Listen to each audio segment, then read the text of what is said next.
sempitnya bangunan ruangan boleh salahnya orang lain dan boleh salahnya kita.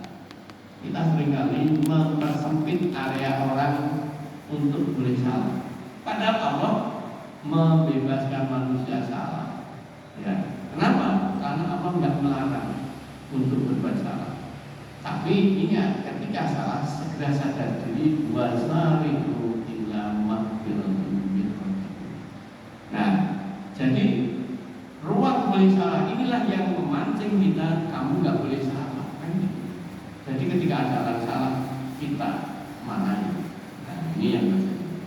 Yang berikutnya, seringkali manusia lupa diri bahwa ketika orang lain salah, merasa dirinya nggak pernah bisa salah. Betul atau tidak? Jadi lupa bahwa kita itu sering ulang selalu berbuat salah dan menyalahi. Lupa pula bahwa kita merasa tidak pernah salah, padahal yang tidak pernah salah hanyalah Allah Subhanallah, Maha Suci. Yang Maha Suci Allah, bukan kita. Kita pikir Subhanallah, Subhanallah, tapi nggak pernah realisasi Subhanallah. Kenapa? Menunjukkan manusia dianggapnya setara dengan Tuhan, bahwa manusia nggak boleh salah, nggak pernah salah, maka tidak boleh salah orang. Itu kan menjadikan kita perisai.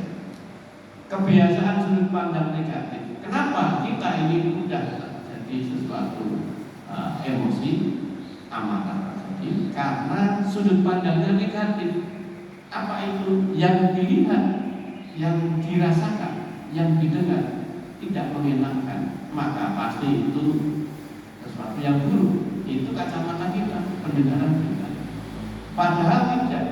Ketika kita ini tidak diterima atau tidak lulus, bukan pasti sesuatu hal yang buruk. Kenapa? Karena kok kita jadi marah. Wah, Tuhan nggak adil. Wah, Allah itu nggak memperhatikan saya. Marahin. Ya. Jadi sesuatu yang selalu dia pandang negatif. Orang yang mengatakan namanya mengkritik itu sebetulnya orang yang sayang dengan kita, tapi kita katakan dia mau jatuhkan saya. Nah, itu satu sudut pandang negatif kita. Membiasakan posisi dirinya sebagai standar acuan. Nah, ini seringkali karena merasa dirinya adalah orang yang selalu benar, orang yang selalu berbuat sesuatu kebaikan, menurut kacamatanya maka orang harus sesuai dengan saya. Enggak sesuai dengan saya marahi, kan gitu. Ini jadi acuan. Tidak sadar jika kita menahan amarah, justru sebetulnya kita itu yang untung. Nah, pemahaman ini yang sering banyak orang nggak sadar. Kenapa? Karena ketika dia marah, ketika dia meluapkan emosinya, itu merasa dia menang, ingin memberikan pelajaran bagi orang yang salah, tapi ngerti apa ini salah, sehingga dihajar pakai amarah. Nah, ini satu contoh konkret. Ketika kita emosi, ketika kita marah, otak kita ini justru yang terjadi terangsang untuk meningkatkan kerja yang merusak jantung kita, merusak hormon-hormon kita, merusak sistem tubuh kita menjadi gak seimbang lagi. Maka jangan heran ketika orang emosi, marah, susah menahan kendali diri, yang terjadi jantungnya meningkat, pompanya, frekuensinya, denyut jantungnya nanti takikardi. Otomatis pembuluh darahnya menyempit, tekanan darah tinggi.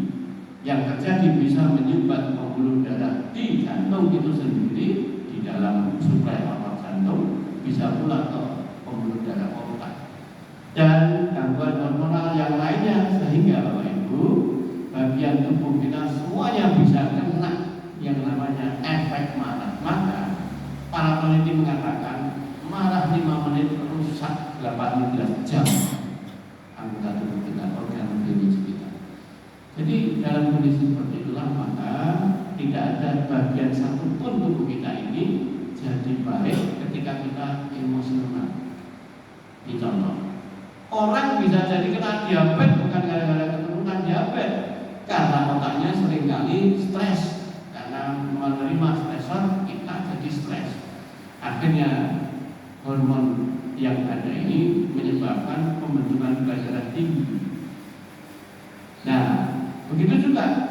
hormon epinefrin yang menyebabkan pembuluh darah kita menyempit, yang menyebabkan tekanan darah kita naik. Jadi semua akan merusak tubuh kita ya.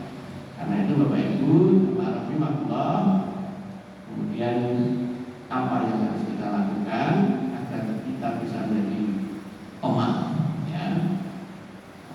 Jadi cobalah kita jangan sekali-kali menjadi orang yang memposisikan kita sebagai korban ya, playing victim. Karena ini orang yang membuat orang itu selalu tidak mudah memaafkan adalah playing victim. Kenapa? Posisinya sebagai korban. Jangan dudukan kita sebagai korban. Ini akan sulit kita menjadi orang yang pemaaf. Memposisikan diri tidak pernah salah dan gila, itu yang menyebabkan kita merasa selalu benar. Orang lain yang salah, selalu orang lain yang salah, bukan saya. Padahal masalah itu bukan di luar kita, masalah itu di kita. Melabeling atau memberikan suatu statement kesalahan tidak layak untuk dimaafkan, wah dia itu memang tidak pantas kalau dimaafkan.